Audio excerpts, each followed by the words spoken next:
Bonsoir à tous, nous sommes le 12 juin 2022, il vous reste 1 heure pour aller voter. Le monde va mal et le jet privé de Bernard Arnault a volé 46 heures en 18 trajets pour ce seul mois de mai. C'est ce que révèle le compte Instagram L'avion de Bernard, à partir des données publiques de l'aviation civile. Parmi ces voyages, le très pertinent trajet Londres-Ouest à Londres-Est de 10 minutes. 176 tonnes de CO2 ont été rejetées dans notre atmosphère partagée, pour l'équivalent de 17 années d'empreinte carbone d'un Français moyen. Les 10% de terriens les plus fortunés sont aujourd'hui responsables de 48% de toutes les émissions de gaz à effet de serre mondiales, tandis que les 50% les plus pauvres ne produisent que 12% du total. Je fais ce live Twitch sur la scène française, sur les peintres de la scène française. La semaine dernière, on était avec Apollonia Sokol et aujourd'hui, c'est la joie. On est avec Julien Desmontiers. Bonjour Julien. Salut Thomas, bonsoir. Alors, Julien est un petit peu fatigué parce qu'il a quand même eu un vernissage hier, dont on va parler de l'expo après, mais voilà, il avait son vernissage hier. Et il est dans un Airbnb à Paris comme ça, très, très sobre, très, très propre. Et donc, c'est vraiment très gentil de ta part d'avoir accepté de parler avec nous dès le lendemain. Moi, je t'en prie. Alors, pour ceux qui sont sur Twitch, vous pouvez poser des questions à Julien. Déjà, on vous remercie d'être là parce que bon, il fait beau et tout ça, il ne fait pas encore trop chaud.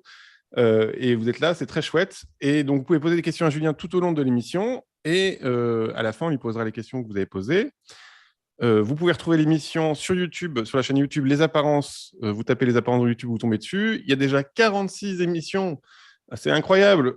On va arriver à 50. Et vous pouvez les partager, les liker. Voilà, parce que ça fait vivre les émissions. Elles ne sont pas faites pour être comme ça pour une semaine. Elles sont là pour être pour toujours. Donc voilà, même si vous voyez une vieille émission que vous aimez bien, vous partagez là. C'est trop sympa pour l'artiste, quoi. Voilà. Et ben Julien va commencer tout de suite. Et je t'ai demandé 5 de tes peintures qui résumaient ton travail et ton parcours. Et très généreusement, tu nous as proposé un tableau qui date déjà d'il y a assez longtemps, puisqu'il date d'il y a 10 ans, qui s'appelle Lendemain de soirée à Ubiquitis. Donc, on sent la fête on va dire, de rugbyman. Ouais, américaine un peu. Voilà, américaine. Oui, c'est ça, un peu américaine. Ouais. Est-ce que tu peux nous en parler? Ouais, bien sûr. C'est un tableau que j'ai fait après les Beaux-Arts, des années pendant lesquelles j'ai fait surtout des tableaux figuratifs. Donc, toi, tu avais fait les Beaux-Arts de Paris, c'est ça? Mais Les avant, Beaux-Arts de Paris, dans l'atelier Alberola. Et tu étais ailleurs avant, non, je crois? Ou c'est moi qui me trompe? Non, toi, Non, tu non, étais non, aux Beaux-Arts de non, Paris. non. D'accord. Ok. Non, j'ai tenté les Beaux-Arts de Paris, j'avais tenté que ça. Et j'ai eu la Tu venais chance de de trouver. Limoges et tu étais allé aux Beaux-Arts de Paris, c'est ça? Ouais, c'est ça. J'étais en région parisienne, sur les Yvelines déjà. Ok. Et après les Beaux-Arts, j'ai construit des tableaux un peu comme celui que je t'ai proposé. Donc, qui est très construit. Il y a une cabane. C'est aussi pour ça que je l'ai choisi.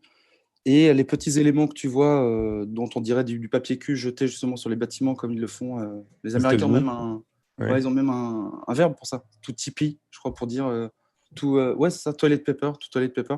Et en fait, ce sont des éléments en objet. Ce sont des petits morceaux de plastique thermoformés, punaisés directement sur le tableau. Et toute la partie du bas, c'est carrément de la moquette, une espèce de fausse moquette. De Directement.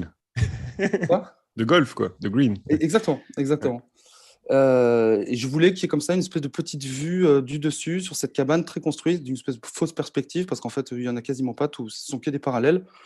Et c'était une espèce de volonté de construire un tableau, donc de construire un tableau construit, c'est-à-dire que ce sont vraiment des lattes de bois, la cabane existe, mais en plus, en le peignant, tu vas vraiment chercher tous les petits bords, tous les petits éléments, les ombres portées, la petite cabane, les petites planques. Il y avait une idée de planque aussi un peu, une espèce de cabane comme ça, vide, un peu absurde, qui soit juste un plaisir de peinture, parce qu'on s'imagine bien qu'on ne peut pas vivre dans cet endroit, ça ne ressemble pas à un endroit qui pourrait être habitable ni quoi que ce soit. Faire jouer la peinture avant tout. Et c'était important, je crois, à l'époque, je l'ai souvent fait, même avec des scotch, des choses comme ça, rajouter des éléments qui ne sont pas de la peinture, qui sont de la 3D, une espèce de fausse 3D dont on se rend bien compte quand c'est pas en photo que ce sont des objets directement punaisés sur le tableau. Donc un élément un peu étrange, comme ça me tenait à cœur. J'ai fait pas mal de séries comme ça, et particulièrement avec du bois. Avec un vrai plaisir de peindre du bois. C'était un plaisir énorme. Ça, on va voir après. Ouais. Quand tu parles de plastique thermoformé, c'était des choses un peu hasardeuses ou c'est vraiment très, très dessiné Là on sent que c'est un peu hasardeux quand même, non? C'est un peu de bricolage, quoi, pour les C'est un peu du formes. bricolage, mais il fallait que je leur Oui, donne une forme bien sûr, pour qui qu'on ait colle à la forme l'impression du qu'elle soit bois. vraiment, Ouais, qu'elle épouse le relief de la cabane, jouer avec la 3D, la bien 2D, sûr. Ouais. qu'est-ce qui est en relief, qu'est-ce qui ne l'est pas. Et je thermoformés, donc ces petits morceaux sont découpés. En fait, j'avais déjà fait des séries de tableaux et je reprenais ces espèces de rubans qu'on voyait sur les anciennes cartes. En héraldique, ça a un nom, je ne sais plus comment ça s'appelle, ces petits rubans qui volent avec écrit le royaume du roi Louis XIV, machin, au-dessus du planisphère, ce genre de choses. Et ça rajoutait une espèce d'élément très graphique qui n'était pas voulu. Je pense que c'était vraiment quelque chose pour. C'était absolument pas graphique, mais je trouvais que graphiquement, il y a quelque chose qui se jouait de vraiment important, de rajouter un objet volant comme ça. Et je peignais ces petits rubans dans l'espace. Et là, j'avais vraiment voulu les faire en 3D et les apposer directement dans le tableau. J'ai quelques pièces, pas beaucoup, 5-6 avec ces petits éléments dessus. Donc, c'est un peu casse-gueule parce que ça a du mal à tenir. C'est punaisé. Donc, dès que tu déplaces le tableau, les trucs tournent. C'est un peu compliqué. Mais je trouvais ce tableau assez réussi. C'était un carré, difficile à faire. Et en 2012, c'était quoi l'enjeu pour toi de peindre comme ça? Tu voulais être peindre quoi qu'il arrive? T'avais un rapport. C'était quoi le retour que tu avais par rapport à ces tableaux-là dans cette époque-là? Bah, je savais qu'ils étaient étranges parce que, bon, peinture compliquée, peinture avec des objets dessus compliqués qui ne sont pas peints. Donc, assumer un objet qui ne soit pas entièrement que de la peinture. Et puis, on voit bien que ce n'est pas strictement la figuration qui m'intéresse. C'est amener la peinture vers autre chose, un espace mental un peu étrange. J'étais en train de construire le vocabulaire avec lequel je travaille encore aujourd'hui. Donc, c'est en devenir, mais moi, je m'y perdais un petit peu, c'est très intuitif. C'était, je pense, mu vraiment par du plaisir de thermoformer ces petits rubans, chercher des fausses perspectives et en plus, encore une fois, de peindre du bois. Ces lattes de bois qui ont toutes des tonalités différentes, avec un empattement. C'est pas si réaliste que ça quand on les voit en vrai. Il y a un empattement, c'est jouer un écrasement du pinceau sur la surface de la toile et puis il y a un petit nœud, un petit trait et hop, il y a une ombre portée. Ça m'amusait vraiment de jouer avec ça et j'avais envie qu'en fait, de construire un tableau avec quelque chose d'assez pauvre. Il y a rien, il y a ce sol, le ciel, jouissance dans le ciel. Je suis toujours amusé de faire les ciels. Je les fais souvent en dernier, un peu barbouillé, tu vois? Tu l'as fait en dernier, c'est-à-dire que là, tu as fait le ciel en Ouais, dernier. ouais, ouais, c'est en Ok. dernier. Il vient vraiment autour de la cabane que j'avais dû dessiner un petit peu, ce que je fais plus maintenant. Je dessine plus dans le tableau, mais la cabane devait être dessinée quand même. C'était des essais. Tout ça a été très intuitif, je crois. Et alors, en parlant de bois, transition parfaite, puisqu'on passe au deuxième tableau qui s'appelle Le Grand Parquet, qui est presque un tableau tautologique, puisqu'on a en face de nous un parquet. Ouais. Et donc là, pour le coup, Exactement. tu as cherché dans les matières quand même les stries du bois et tout ça. Est-ce que tu peux nous en parler un petit peu? Ouais. Oui, et puis c'était pour me défaire strictement de l'image, tu vois, et de la Ouais. narration. Si narration, il n'y a pas beaucoup dans le tableau précédent, narration, il y a encore. Et j'avais envie de me débarrasser de ça parce que je sentais bien que si mes toiles étaient encore figuratives à ce moment-là, c'était vraiment pas ça qui m'intéressait. Les histoires, je racontais pas d'histoire. Je voulais vraiment strictement peindre des matières. Je sentais que c'était ça qui m'intéressait. Les Et avant textures, tu veux dire? Ouais, les textures, les textures, ouais, ouais. ouais. Et avant ce tableau, j'avais fait un jour à l'atelier, pareil, de façon vraiment très intuitive, peut-être fatiguée, j'en sais rien. Un tableau d'1 mètre carré de parquet de Versailles sur un tableau d'un mètre par un. Donc un motif qui est déjà assez joli, assez beau, que l'œil a du mal à comprendre. Et je me suis rendu compte que ce motif existait déjà, donc je réglais cette histoire de quoi peindre. Par contre, comment je le peins, comment le peindre, là devenait le truc intéressant. Ouais. Tu vois. Et encore une fois, il fallait pas que ce soit de l'hyperréalisme, c'était pas ce dont il s'agissait, c'était presque arrivé devant les grands magasins de bricots, tu peux avoir des motifs comme ça, ils te sortent 1 mètre par 1 de parquet en disant voilà, on peut vous faire ça, on peut vous faire ci. Je trouvais ça pas mal, il y avait quelque chose d'assez radical, peut-être en plus qui se rapprochait d'une sorte de l'histoire de la peinture qui était assez proche de nous, tu vois, d'arriver dans du motif, support surface, BMTP, quelque chose comme ça. Une main tendue un peu vers ça, parce que moi je venais absolument pas de ce monde-là, c'est pas des artistes qui m'avaient intéressé à ce moment-là. Après, je m'y suis intéressé. Je sentais que j'avais réglé un truc. À régler un truc d'échelle, régler un truc de matière, régler un truc de motif.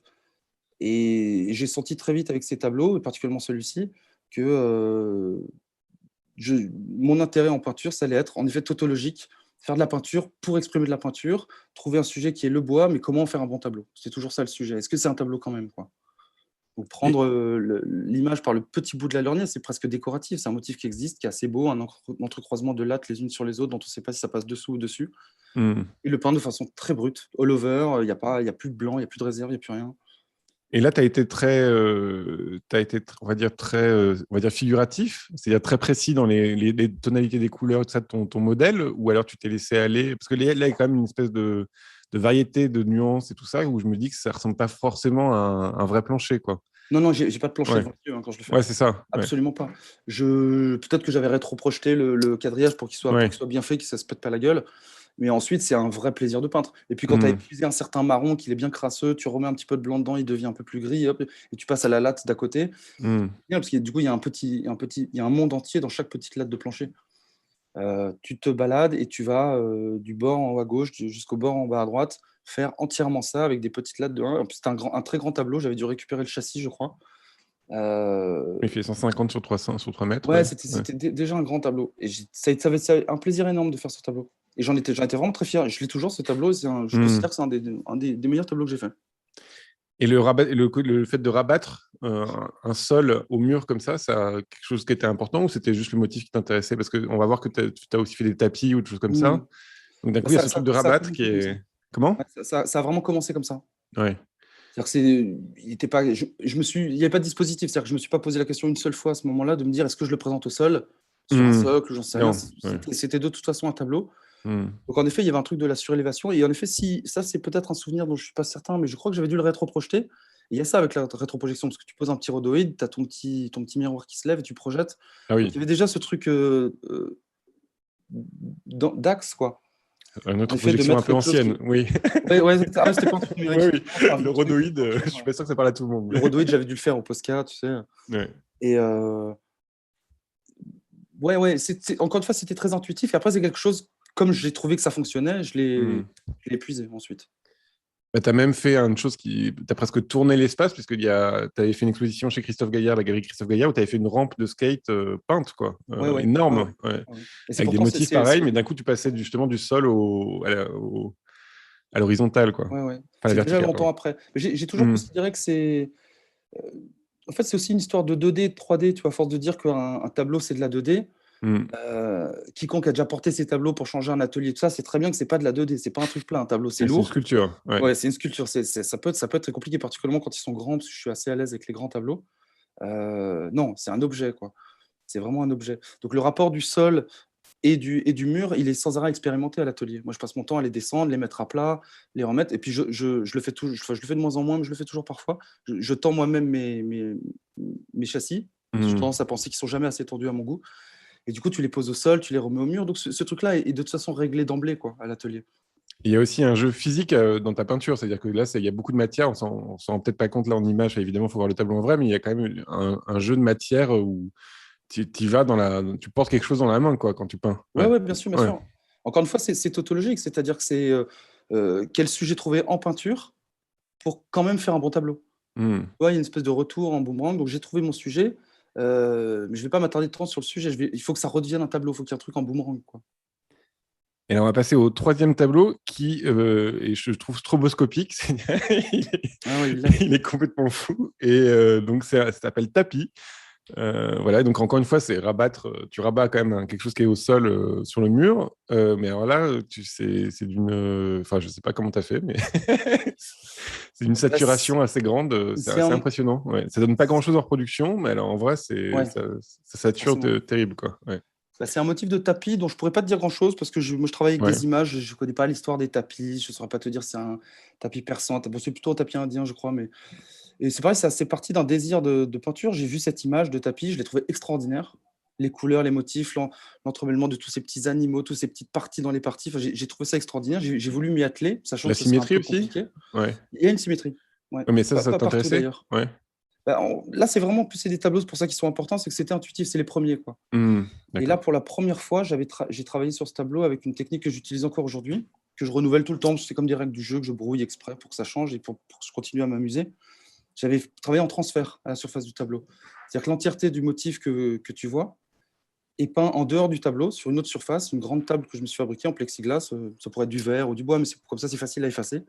Et je l'ai peint petite partie par petite partie. Et dans le frais, Tu colles comme ça le bout de plastique sur. j'applique un grand film plastique, un papier cristal, un papier de fleuriste. Après avoir utilisé pas mal de choses, il fallait pas que ce soit un papier gras pour pas que ça fasse baver la peinture, etc. Une petite bidouille. Je suis tombé sur ce papier qui ne casse pas, qui a des propriétés particulières. Je l'ai appliqué sur la peinture que je venais de faire sur ma table. Je retire ce film plastique sur lequel toute la peau s'est déposée et je viens ensuite la déposer comme un décalcomanie à la surface du tableau. Tableau qui, en amont, avait été préparé avec une surface déjà texturée, donc les espèces de grandes stries qu'on voit noires sur le Mhm. fond, qui restent apparents parce que la peau que je dépose à la surface du tableau est tellement fine que ça ne rentre pas dans les aspérités du tableau. Et tout ça, ça a été développé après avoir travaillé sur des motifs, par exemple, de parquet. Je me suis dit, bon, bah, tiens, en fait, les parquets, les tapis, le côté duveteux d'un tapis, je m'étais demandé comment arriver à ça. J'avais peint au début des gros tapis avec beaucoup de matière, et ensuite je venais Hmm. avec ça devait être du papier journal, des choses comme ça. J'écrasais tout ce que je venais de peindre et je retirais le tapis. Donc je retirais Oui, le truc comme ça, là. Ouais. le papier journal, pardon. Et du coup, ça donnait un côté crépi très étrange. Et je me retrouvais par contre avec 50% de la peinture en moins. C'est-à-dire que j'appliquais un truc et je me disais, ah, c'est pas possible, je paye ma peinture hors de prix, c'est compliqué, je peux pas me retrouver avec 50. Donc c'était vraiment une économie de moyens. Et un jour, j'ai recommencé à tamponner ces parties que j'avais arrachées du tableau pour lui donner un aspect de crépi. J'ai commencé à les retamponner autre part. C'est là que m'est venue l'idée, je me suis dit, mais en fait, c'est ça, il faut que je peigne mon motif autre part que sur le tableau et que je finisse par le reporter sur le tableau. Ça me permettra en plus de faire vivre une surface qui sera dessous, parce que la surface est très fine, encore une fois. On Hmm. voit si ton tableau est orange dessous, on voit l'orange transparaître, etc. Donc ce tableau a été fait comme ça, c'était quasiment un des premiers. En plus, c'était laborieux parce que c'était long, c'était très, très long à peindre. Il fallait vraiment que je me fade tout le motif. Il n'y a pas d'histoire de tricherie, c'est pas parce que c'est un transfert qu'il y a d'histoire d'impression, c'est vraiment tout est peint, mais il n'y a pas de touche. Hmm. Voilà, tout est scindé en un seul truc et je m'étais dit que ça, en plus, c'était assez cohérent parce qu'il y a une histoire de lien dans un tapis, une histoire de lien dans une tapisserie, tout est cousu. C'est très étrange, il n'y a pas plus homogène qu'un tapis en fait. Et donc voilà, très intuitivement, je suis arrivé à ce grand truc. En plus, c'est sympa parce que c'est des grands formats, tu es obligé de monter sur des tabourets, venir frotter le tableau partout, te déplacer, Et le... sans me demander d'ailleurs si le motif, je le crée. Il existe déjà, donc c'est très bien. Ça me permettait d'aller droit dans le tableau et de n'avoir que des considérations strictement de peinture. La question que je me suis posée, c'est est-ce que tu peignais l'image du tapis ou le tapis pour toi? Je ne sais pas si j'ai réglé cette question encore. Je ne sais Ouais. pas. Je sais pas. Je sais pas. Je crois quand même que c'est une image. Je crois quand même que c'est une image d'un tapis parce que sinon ce serait quelque chose qui a à voir avec le trompe-l'œil ou quelque chose comme ça. Et surtout, c'est des images que tu trouves facilement. Tu vois, c'est un très très Hmm. beau tapis. Je pense qu'il est très connu. Je ne sais pas où il est exactement, dans quel musée ou quoi. C'est un tapis ancien. On peut le trouver facilement. Donc je pense que les connaisseurs connaissent ce tapis. Enfin, tout le monde sait où il est. Donc j'épuise une dernière fois cette image. C'est-à-dire que je prends une espèce d'image d'épinal de tapis, un des plus beaux. J'ai changé les couleurs, par contre. Les couleurs sont pas exactement. Je l'ai fait un peu le truc à ma sauce. J'avais envie de casser Hmm. les bleus avec le gris, le faire à ma sauce. Ça, je me suis pas gêné. Mais j'en refais encore une image. Mais ça ne fonctionne que parce que j'en fais un tableau. Voilà. Si c'était pour dire, ah, regardez, ce tableau est magnifique, ce tapis pardon, est magnifique, ça suffirait pas.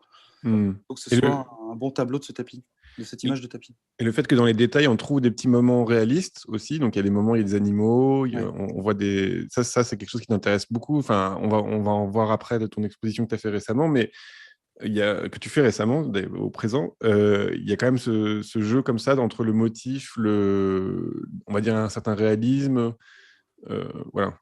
Le côté plastique de la peinture d'un coup qui est abîmé, ou les grandes lignes noires. Ouais, bah ça, c'est aussi peut-être pour assumer, c'est peut-être en trop d'ailleurs, hein, mais c'est peut-être pour assumer que j'habite le tableau. Il est vraiment habité parce que c'est des traces de doigts, hein. Ça n'a pas toujours été le cas. Après, justement, pour mettre ça à distance, j'ai trouvé d'autres systèmes. Hmm. J'ai fait rouler des billes, tu vois, de façon Ouais. aléatoire sur mon tableau pour faire des sillons qui sont pas ceux de la main. Celui-là, il y a même ce côté, il y a un côté un peu lyrique, peut-être un peu Hmm. chiant, des traces de doigts, c'est vraiment des griffures. Hmm. Mais je crois que c'est pour habiter et puis pour aussi euh, moi, exalter le fait que j'avais trouvé une espèce de plaisir en peinture qui était de faire vivre cette surface qui venait en amont, donc la peinture texturée, comme on aurait travaillé avec un doigt dans du béton frais, tu vois, il y a un vrai plaisir à faire ça. Et ensuite, faire un tableau dessus. Et les deux coexistent, les deux continuent Hmm. par exister, enfin, finissent par exister, et de façon vraiment homogène. Parce que je pourrais vous raconter comment je travaille, on peut pas savoir ce qu'il y a dessous, dessus, mais en fait, on s'en fiche. L'image que je donne à voir, c'est celle-ci. C'est la rencontre de ce fond, du tableau de derrière, et de l'image que je viens transférer dessus. Et Mais on en s'en plus de fiche pas ça, vraiment parce que c'est quand même une des particularités de tes images, c'est qu'on sent qu'il y a des mondes en dessous.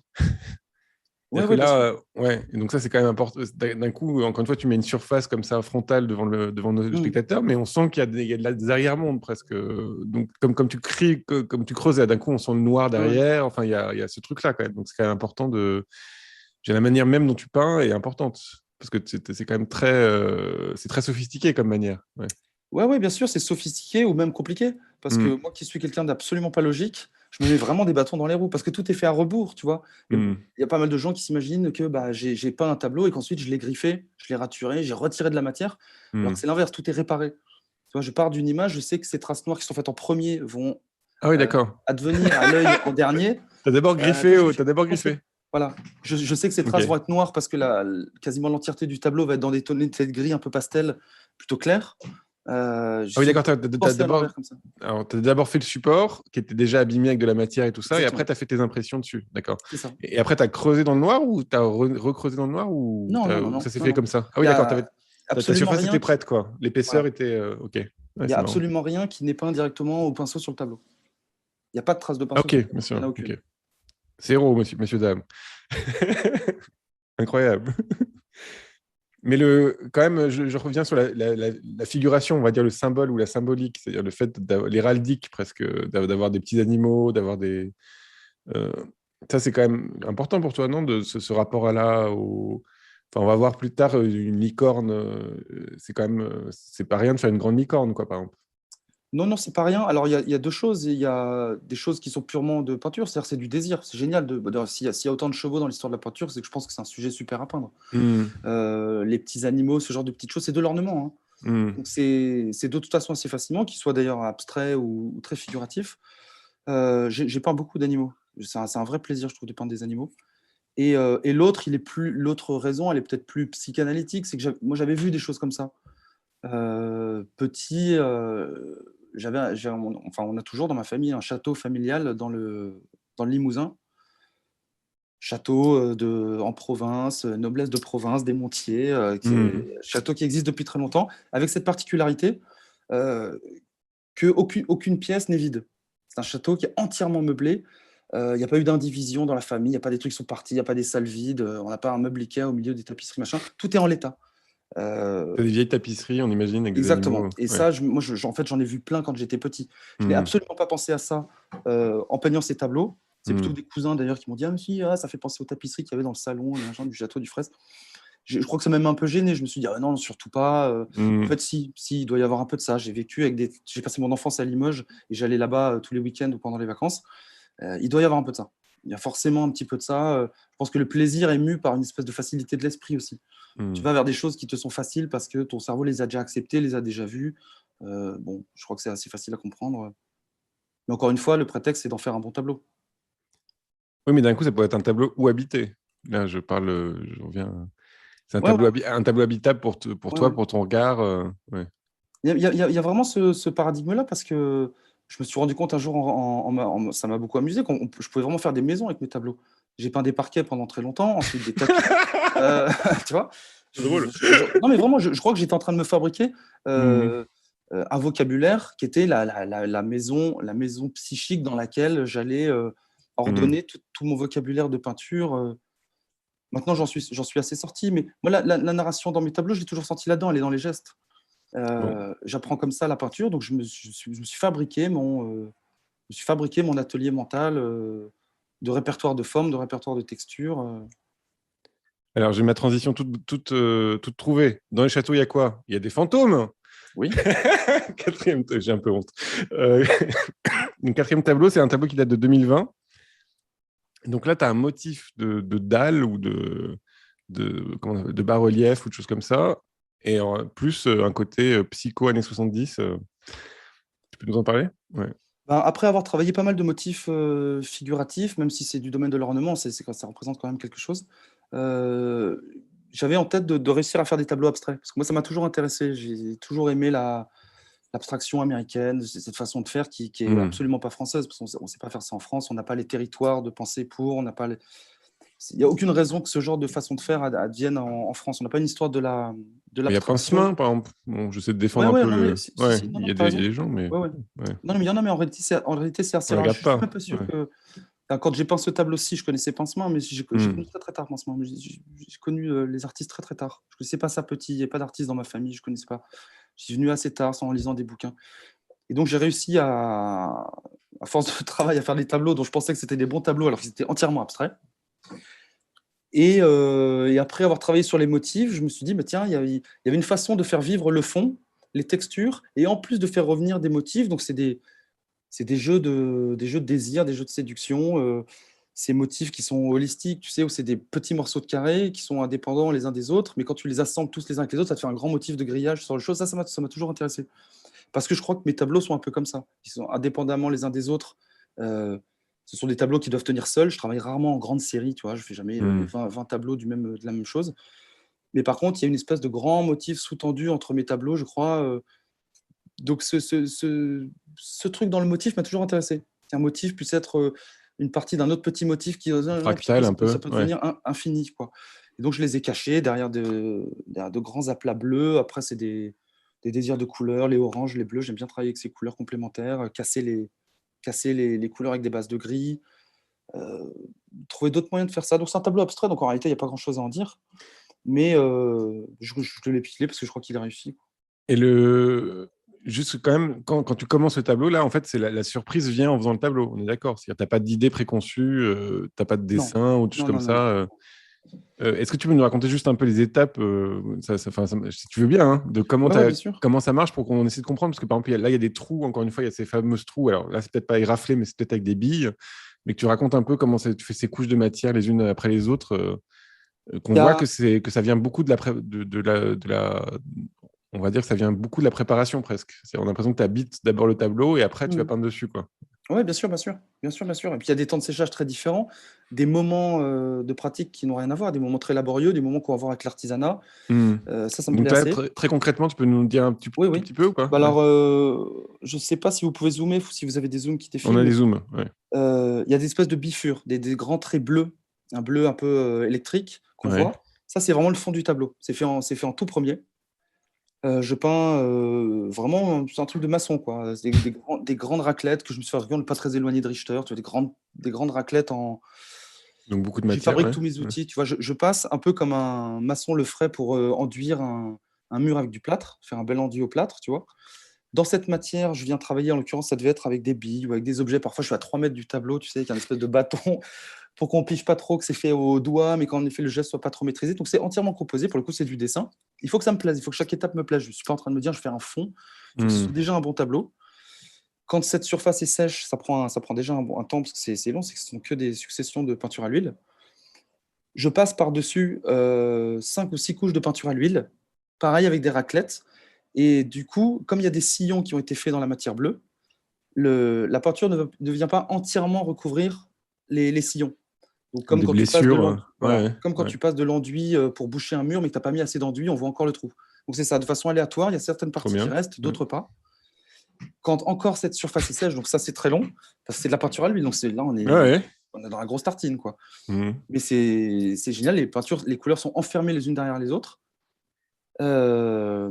Ensuite, quand tout ça est sec, là je viens travailler avec du transfert et là je commence à m'amuser avec l'image, qu'elle soit figurative ou abstraite d'ailleurs.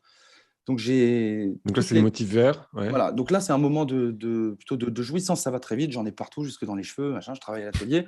Je fais des transferts de peinture à la surface du tableau, j'arrache les cadres, je me déplace, c'est de la composition abstraite dans la complexité et la facilité qu'elle induit, tu vois, un truc, c'est de la couleur, de la composition, tu recules, ça va pas, le rouge qui est là, quelques petits trucs au pinceau, mais très peu, directement sur la toile, des petits trucs effacés à la main, il faut que ça tienne. Et en tout dernier, quand il reste quelques parties qui n'ont pas été colorées par le transfert, là, je viens remplir avec le motif que tu vois en croix, les petits motifs géométriques. Ce motif est fait en dernier autour des taches, là où les taches ne sont pas. Oui, alors qu'on dirait qu'il vient alors qu'on dirait qu'il est abîmé de derrière, justement. Donc, c'est ça. Voilà. En fait, tout est fait à rebours. Et l'espacement, et d'un coup, je ne crois pas que c'est ça qui fait un espèce d'espace mental où on ne sait pas où sont les premières couches, les dernières couches, et qu'il y a cet effet comme ça de moirage presque, où on peut s'enfoncer dedans, rester à la surface. Il y a Ouais, j'aime beaucoup cette idée-là. Moi, j'avais tendance à ne pas le raconter, cette histoire, tu vois, comment non, mais là, c'est dessous derrière, mais je crois qu'en le racontant, je me rends compte qu'en fait, c'est important. Parce que je crois que ça traduit, moi, je crois que je vois la peinture comme ça, de façon très transversale. Je ne vois pas de temps entre les artistes, je ne vois pas des temps entre les œuvres. J'ai l'impression qu'en fait, tout est dessous, dessus, ça n'a pas grande importance. On peut faire vraiment une histoire transversale du tableau. J'ai toujours appréhendé l'histoire de l'art comme ça, et l'histoire de la fabrication d'un tableau peut être comme ça aussi. C'est dessous, dessus, justement, il y a une façon de fabriquer le tableau qui est parfois même anachronique, c'est assumé, mais en tout cas anarchique, quoi. Anarchique. On va passer qu'en fait, c'est très complexe. Parce que alors c'est justement ça dont de petites règles du jeu qui est très compliqué à suivre. Moi, j'ai toujours tu fais des recherches sur le tableau. Tu fais des recherches là-dedans ou pas? C'est-à-dire tu cherches des nouvelles règles, des nouveaux systèmes, des Ouais, ouais, ouais. Ouais, Et parfois, j'ai juste envie de faire un tableau dans lequel il y aura du rose. Parfois, j'ai les motifs que j'utilise qui sont des petits motifs que tu peux trouver partout. Il y en a qui sont hallucinants parce qu'avec 2-3 tonalités de gris, tu crées une espèce de relief. Donc en plus, on a l'impression que ça se soulève. Tu vois, Hmm. il y a un petit relief, donc ça recrée dans l'image, il y a une espèce de fausse petite perspective. Ça me plaît beaucoup. Donc je fais des recherches sur ça.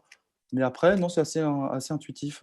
Et quand je parlais de recherche, ça peut être aussi des recherches de bricolage. C'est-à-dire que là, tu nous as parlé des billes qui creusaient comme Mm, ça. Ça peut être, on pourrait imaginer que d'un coup, je pense à quelqu'un comme Hartung qui peignait avec mm. des bouts de des Ouais, palais de ouais, sorcières ou des choses comme ouais, ça. ouais. Ça, c'est des choses que tu fais ou pas tant que ça? C'est pas des gestes. Si, si, ça, moi, je le fais énormément. J'essaye beaucoup de choses. Ouais. Des outils que je me suis créés, ça foire souvent, où les trucs marchent pas assez, sont trop petits, ça tient pas, tu passes le coup de raclette, ça pète. Hmm. Ça arrive souvent. En fait, j'aime bien parce que c'est l'histoire de l'outil, tu vois, l'histoire de l'outil dans la peinture. Ça te permet d'avoir le geste à distance. Je crois que ça m'a toujours beaucoup plu. Parce que je me complique quand même je me complique quand même les choses. Je fais un tableau, en tout cas, c'est le cas pour les motifs, particulièrement quand ils sont figuratifs, bien peints, on va Hmm. dire. Je m'embête à bien peindre un truc dont en fait on ne verra rien. C'est-à-dire qu'on verra une toile, il n'y a pas de touche, il n'y a pas la virtuosité, tout est tenu à distance. J'ai nié la toile parce que à force de passer des couches de peinture les unes sur les autres, on dirait de la toile cirée, il n'y a plus de grains. Euh, Hmm. je tiens vraiment les trucs à distance. Et l'avoir un outil, c'est ça. C'est entre ta main et le tableau, il y a un objet, aussi bizarre soit-il. Donc un pinceau, on utilise tous des pinceaux, on a compris comment ça fonctionnait. Mais un grand bâton de 3 mètres avec un truc scotché au bout, c'est compliqué. Une espèce de grande raclette en plexi que je me suis fabriqué, très étrange, ça amène encore un truc très bizarre. Selon en plus si elle est parfaite ou pas, si ça va laisser un petit sillon dans la peinture. Hmm. L'outil, c'est pas mal parce que c'est mettre la virtuosité à distance et je crois que ça a à voir avec une certaine histoire de la peinture, particulièrement d'après-guerre ou trop humain. La peinture trop humaine, c'est pas possible. Tu vois, j'aime assez ça. J'aime assez ça, une espèce de neutralité tenue dans la peinture. On sent bien qu'il y a une jouissance de peinture, c'est très habité, mais c'est pas habité par la virtuosité, c'est pas habitué. Je me regarde pas peindre, tu vois. Hmm. J'utilise des gestes qui m'obligent à accepter les défauts, accepter le hasard, et quand même y insuffler une part de contrôle, parce que sinon ça fonctionne pas. Tu peux pas juste te satisfaire d'un truc complètement en fermant les yeux. Voilà, c'est le juste niveau entre les deux. Et on va passer au dernier tableau qui s'appelle Idéaline, qui date de 2021, qui ressemble beaucoup à l'exposition que tu fais en ce moment et Mm. on va en parler après. Euh, et là, d'un coup, il y a quand même il y a des motifs, on va dire, plus figuratifs et presque, on tend à quelque chose qui pourrait être surréaliste, d'avoir à la fois cette vue de drone des petits villages avec des maisons Mm. orpies et ce cheval qui tombe. Ouais, ouais.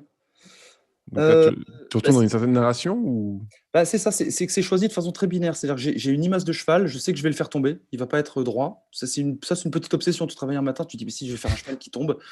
Et ensuite, je cherche un fond. Donc c'est assez binaire, il n'y a pas de narration totale, quoi. Hmm. Et bon, je suis bien obligé d'avouer que si j'ai mis un cheval la tête à l'envers, en train de tomber sur un paysage, bon, je dis pas, il doit y avoir un truc un peu catastrophiste, tu vois, quelque chose comme ça. Moi, j'ai pensé au baron de Munchausen, je sais pas si tu vois Ah ouais, l'histoire, extraordinaire. Ouais, ouais, c'est où d'accord, il se d'accord. Moi, tire le... ouais, ouais, ouais, Ouais. ouais, bien sûr. J'y avais pas pensé. J'y avais pas pensé. Par contre, le plaisir de peindre un cheval, super. En fait, j'avais l'idée depuis très longtemps, mais je l'ai toujours pas fait d'ailleurs ce tableau, de faire tu sais, ces espèces de peintures bourgeoises anglaises, des peintures de steeplechase à la Gainsborough, où on voit des chevals beaucoup trop longs, comme des espèces de Ouais, teckels, les stubs qui aussi. sautent Ouais. au-dessus d'un champ de course. Je pense que c'était pour mimer une espèce de vitesse. Tu vois, je sais pas pourquoi ces espèces de chevaux étaient comme des grands boudins, machin. Je voulais faire un. Ah oui, c'est le Derby d'Epsom de, je Ouais, sais ouais, plus, ouais, ouais. bah, c'est Jericho, je crois. Ouais. Ah oui, oui, t'as raison. Non, je crois Tu que c'est parles de Jericho, Gainsborough, ouais. mais non, je crois que c'est. Le Derby d'Epsom Petit doute. qui est au Louvre. Ouais. Ouais. Je crois que c'est Jericho. Bon, Ouais. voilà. Petit tableau très étrange. Mais Mm. il y en a eu plein, des lithogravures, machin, des trucs qu'on trouvait dans les maisons bourgeoises. Et j'en ai vu plein, des trucs comme ça. J'ai toujours trouvé ça très étrange. Donc il y a le plaisir de peindre un cheval et puis le plaisir de vouloir rentrer dans un genre en peinture. Tu vois. Donc ce tableau, je ne l'ai jamais fait. Je voulais faire un grand cheval au-dessus d'un paysage, comme s'il sautait, beaucoup trop long, même rajouter carrément un mètre de trop sur le tronc du cheval. Je ne l'ai pas fait, je ne sais pas pourquoi, ça viendra sûrement un jour. Et, mais mais j'ai fait ce cheval qui tombe. Donc, cheval dans l'histoire de la peinture, il y en a beaucoup.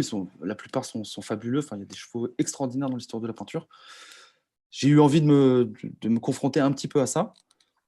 Et puis, par contre, le paysage, pareil, un genre en soi en peinture extraordinaire. Et j'avais trouvé ces vues de drone qui sont vraiment bizarres parce que l'œil ne peut pas voir tout ça.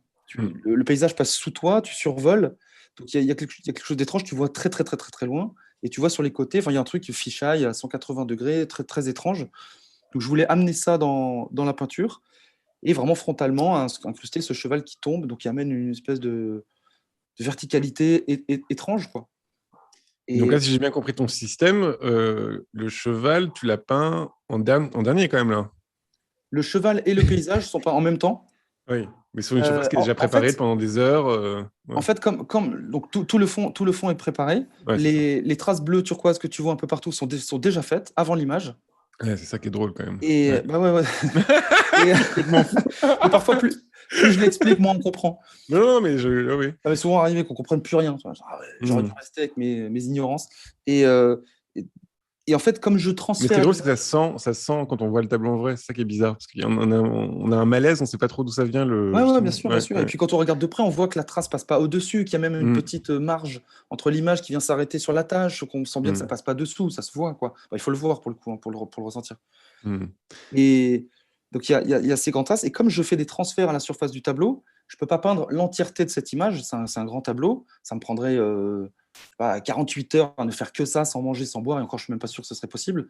Et ensuite, transférer l'image. Mais en fait, le début de l'image serait des assèches. Ça a beau Mm, être à l'huile, c'est pas très en épaisseur non plus. Je ne pourrais pas transférer ce truc-là. Ce transfert n'est possible que quand l'image est très fraîche. Donc, en fait, mm. je fais une mise au carreau et je peins petite partie par petite partie. Donc, j'ai un espèce de Photoshop foireux chez moi qui est un collage, souvent parce que je travaille plus vite à la main que sur ordinateur. Mm. J'ai ce cheval que j'ai découpé, qui est un cheval en fait qui a été pris en photo, qui est un cheval en train de sauter par-dessus une barrière, qui se casse un peu la gueule. C'est très difficile d'ailleurs de trouver des images de chevaux qui tombent, parce que c'est trop effrayant. On n'en voit pas sur Internet. C'est trop Ok. effrayant. Impossible. Un cheval qui tombe, c'est. Je suis sûr qu'il y a des sites spécialisés de gros Ouais, ouais, mais pervers. j'y suis pas allé.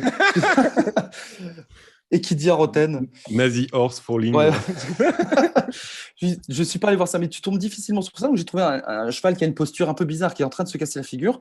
Je l'ai mis à la verticale pour voir si ça fonctionne.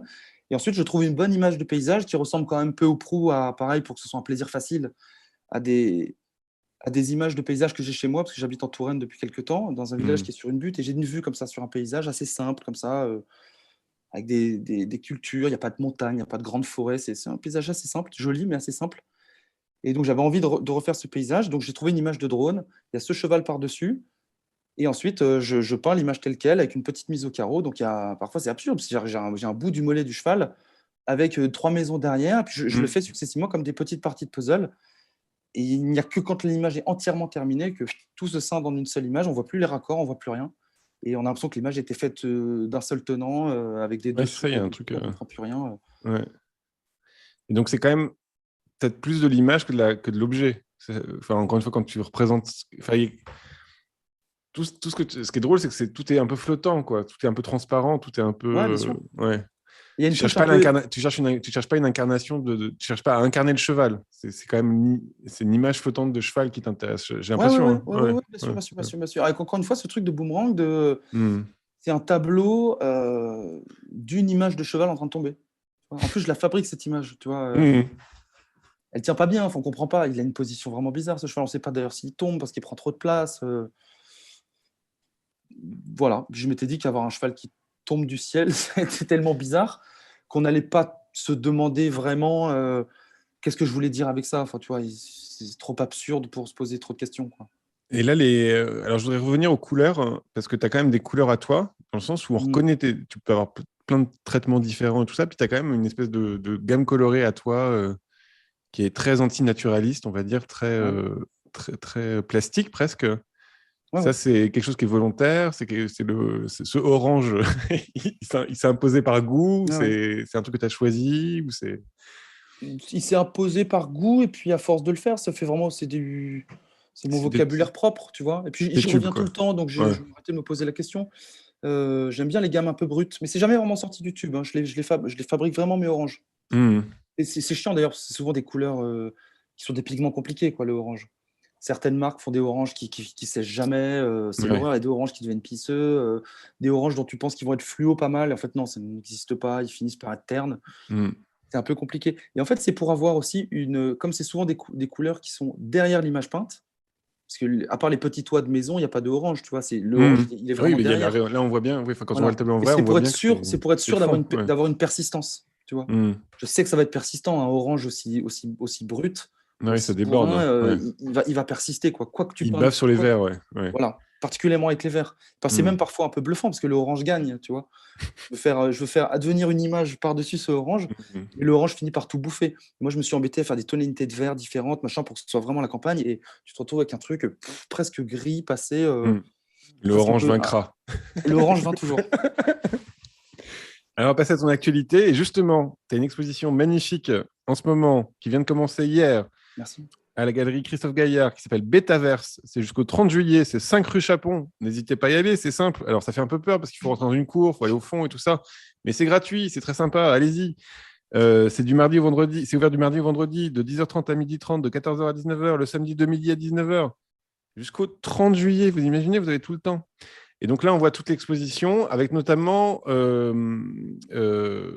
une chose qui est assez. Donc, tu as fait un texte de salle qui est magnifique, un texte d'expo qui était magnifique, que tu as écrit toi-même, que je vous conseille de lire, Merci. qui est très, on va dire, courageux et franc, ce qui est très agréable. C'est pas du blabla. Et d'un coup, tu parles du fait que tu te situes par rapport à l'outil Internet, et notamment en faisant des représentations d'une encyclopédie qui s'appelait Tout l'univers. Tu peux nous en parler de ça parce que d'un coup, tu as mis aussi un accrochage un peu original avec des dents, Ouais. des moulages de dents. Tu peux en parler un petit peu? L'exposition, j'ai trouvé le titre assez rapidement, qui était une espèce de pied de nez, dont je me suis demandé jusqu'au bout si j'allais l'assumer, ce truc. Est-ce que j'allais vraiment appeler cette exposition Betaverse? Et puis en fait, j'ai trouvé ça marrant parce qu'en fait, il y a plein de lectures différentes avec Betaverse. C'est bêta, c'est la version bêta, enfin, bête, enfin, tu vois, les animaux. Ouais. Il y a un truc qui m'intéressait, que je trouvais pas mal. Et, euh, et en travaillant du coup sur cette espèce d'image, donc la version bêta d'un logiciel, c'est la version avec bug, la version prototypale d'un logiciel qui, une fois qu'il est mis sur le marché, mis sur Internet, est parfait. C'est une version qui normalement n'est pas censée bugger. Et je trouvais que l'histoire de la peinture, même la peinture, hein, tout simplement, avait à voir avec ça. Moi, j'ai toujours aimé les prototypes plutôt que les produits finis. Je trouve justement, ils sont habités, la carcasse est à l'extérieur, ils ne sont pas encore designés, il y a quelque chose de plus intéressant. Et donc je pense que la peinture a quelque chose à voir avec ça, même si le produit est fini, il est plein de bugs, plein de repentirs, il est habité. Et, et du coup, j'ai pensé à ce truc, et en fouinant, je me suis rappelé de cette encyclopédie Tout l'univers, et, et ça a été un vrai choc esthétique de retomber sur cette couverture, parce que j'en ai pas racheté un pour l'occasion, Hmm. ça m'a suffi de trouver des images sur Internet. Cette couverture rouge avec les typos Tout l'univers, typos des années 90, qui est je crois, la dernière version, parce qu'il y avait des typos depuis les années 70 qui existent, cette encyclopédie. Et en fait, je l'ai eu chez moi pendant des années et des années, et j'ai passé des années et des années à recopier les illustrations qu'il y avait dans cette encyclopédie. Donc ça a été vraiment un souvenir prégnant, et Hmm. d'autant plus prégnant que j'avais oublié ce truc. Et je m'en suis vraiment voulu d'avoir oublié ce truc. Je me suis dit, mais comment j'ai pu oublier les années que j'ai passées à recopier les illustrations euh, complètement pareilles, anarchistes et anachroniques anarchique et anachronique de cette encyclopédie, parce que c'était par ordre alphabétique. Donc tu avais le corps humain, l'Égypte ancienne, ensuite les pierres, les roches, la faune, la flore, tu vois, de façon complètement décousue. Et posséder Et le monde. Ouais. ouais, c'était tout l'univers contenu dans une espèce d'encyclopédie dont, à mon avis, si on la regarde aujourd'hui, on se rend compte qu'elle est complètement obsolète. Ça Hmm. raconte une certaine histoire du monde et pas l'histoire du monde. Et, et Un je monde m'en suis sans voulu, femmes. je m'en suis voulu, ouais, ouais. Déjà. Je m'en suis voulu d'avoir oublié ce truc. Et je me suis dit, mais en fait, peut-être qu'il y aurait un truc un peu sain et ça vaut pour la peinture et pour autre chose, et pour les objets, à rendre une espèce d'hommage à un monde qui a disparu. Tu vois, peut-être que si on faisait ça plus souvent, on serait pas plus en accord avec le monde. Je sais pas, il y a un truc qui fonctionnerait peut-être mieux. Et je me suis dit, et tous les gens qui ont vu cette tableau, c'est pour ça que je me suis peut-être pas planté, ça leur a fait un vrai choc esthétique. Ils disaient, mais oui, bien sûr, j'ai oublié ce truc, mais on l'avait tous chez nous. Ils avaient oublié ce truc, alors qu'ils ont passé des années avec ça. Et je pense qu'on a été, euh, je sais pas, il y a vraiment un truc psychanalytique bizarre. Il y a eu un transfert, on a oublié qu'on a vécu avec ça, parce que l'histoire du numérique a été devenue tellement rapidement, c'est allé tellement vite, qu'on a mis au rebut ces trucs-là physiques, cette physicalité de l'image, cette physicalité de l'objet, de la peinture. Hmm. Euh, et j'ai trouvé ça dommage. Donc j'ai voulu faire 3 tableaux. C'est un fil rouge pendant que je préparais mon exposition. Je les ai fait en dernier. Je savais que j'allais faire ces 3 tableaux, tout l'univers, posés sur des moules de dents en plâtre, parce que je voulais que ce soit des vanités. Tu vois. Je voulais qu'ils aient une vraie physicalité pour assumer que le tableau, c'est un objet, encore une fois, on en parlait tout à l'heure. Hmm. Posés sur des dents comme ils sont posés à l'atelier, sur des tasseaux, tu vois, généralement on pose sur des pots de peinture ou tu vois, sur des trucs en métal. Hmm. C'est un peu lourd un tableau, particulièrement quand ils sont grands. Donc je voulais qu'il y ait ces tableaux, tout l'univers, avec la typo un peu corrodée, bouffée comme ça. En plus, c'était un prétexte à faire un tableau presque abstrait, à travailler des couleurs, travailler du rouge aussi, parce que je ne travaille jamais avec le rouge. Et retrouver le rouge de cette couverture. Et rendre hommage à ce truc, absolument pas dire que c'était mieux avant, parce que c'est absolument pas mon propos, Non, non, ouais. Ça... mais un truc peut-être réac du futur, tu vois. Donc, pas réac du passé, mais réac du C'est trop futur, de se réac. dire, eh, on a le droit de dire qu'il y a des choses qui étaient pas mal avant, pour faire en sorte de ne pas oublier qu'il serait peut-être temps de réfléchir à des choses un peu mieux, plutôt que certaines promesses qu'on a aujourd'hui. Moi, le métavers, je m'en fous, tu vois, je vais pas l'utiliser, puis ça s'adresse pas à moi, ça s'adresse plutôt à des gens beaucoup plus jeunes que moi. Bah, en art, il y a beaucoup de gens qui s'intéressent à ça pour faire des expositions virtuelles et tout ça. C'est un gros, Non, mais ça va être un surtout, gros enjeu. Ouais. il y aura sûrement, j'en ai pas vu beaucoup, hein, mais il y aura sûrement des Hmm. propositions intéressantes, tu vois. Jusqu'ici, j'en ai pas vu beaucoup. Et puis le truc va Hmm. tellement vite. Enfin, le métavers, si c'est pour se taper des boutiques Nike avec des pompes hors de prix, c'est déjà saccagé, tu vois.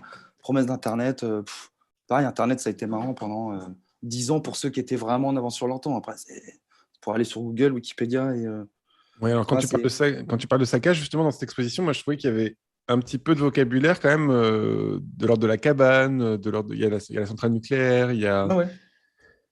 Bah, les cabanes, c'était il y a la pour licorne. Moi, j'ai ouais, pensé ouais. aussi aux licornes, à un espèce de progrès auquel on croirait, puis en fait, ça n'existe Hmm. pas. Ouais, ouais. Un truc comme Alors, ça, un peu. Oui. la licorne de la start-up qu'on appelle des licornes Ouais, shop, yes. j'étais très content de m'en rendre compte après, parce que Ouais. c'est Non, marrant, non, non, mais même le j'avais fait absolument de pas penser à pensé. à un imaginaire, des choses imaginaires dans le réel, alors que le réel, c'est le Ouais, réel, quoi. Ouais, ouais. ouais, ouais, ouais, exactement, exactement. Exactement. Occupons-nous du réel, tu vois. Moi, j'aime bien m'occuper du réel, en fait. Je suis quelqu'un qui Hmm. s'occupe vraiment du réel. Et si tu me Donc, dis tu que vis à ton la texte est campagne, simple, t'as vu un reportage là récemment dans Milk où on te voit en famille et tout ça, un peu en ouais. peintre. Et ça a beaucoup tourné ces images, mais c'est quand même, t'as aussi un goût de l'art de vivre. Ouais, c'est important. Ouais, mais assez simple, tu vois, Ah oui, assez non, bien simple. sûr. Ah non, quand Ouais, je ouais, dis art de vivre, c'est pas ouais, ouais, forcément art ouais. de vivre débile, Ouais, c'est hein. ça, une simplicité. Puis en plus, c'est toujours un peu égoïste, hein, tu vois, si on veut être très franc, très honnête. Moi, c'est parce que j'ai 3 enfants. C'est compliqué de bosser autant que je le voudrais. Mhm. Il n'y a pas de raison que je travaille plus que ma femme, de lui dire eh, je bosse, je suis un taré dans mon atelier, surtout laisse-moi tranquille. Donc il faut que j'arrive à trouver avec mes enfants, avec la vie que j'ai à la campagne, assez de temps pour bosser. Donc j'ai mon atelier qui est au fond du jardin. J'ai personne pour m'emmerder. J'ai pas, je partage pas mon atelier avec 40 personnes. On va se demander si on Mhm. met des canapes, si on fait une teuf ou si on met des plantes dans l'atelier. C'est pas du tout ça le sujet. Je vais à l'atelier quand je veux. Je me suis créé une Fonctionniste. simplicité en fait. Ouais.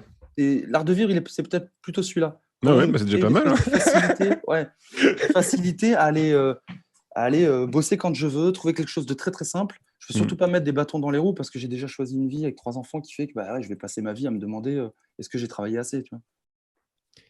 Et alors, pour aller vite, il y a une autre petite exposition en ce moment, c'est à Amsterdam, à la Albada Gelgersma Gallery. C'est organisé, alors je vais vous donner plein de noms de gens que vous avez vu passer dans cette émission, parce que c'est organisé par Mathieu Cherkit, le commissaire, et c'est avec Marion Bataille, Romain Bernini, Amélie Bertrand, Mireille Blanc, Mathieu Cherkit, Julien Cotta, Yann Lacroix, Thomas Lévillane, Maud Maris et Julien Desmontiers. Donc voilà. Donc ça, c'est jusqu'au 16 Merci juillet. Mathieu.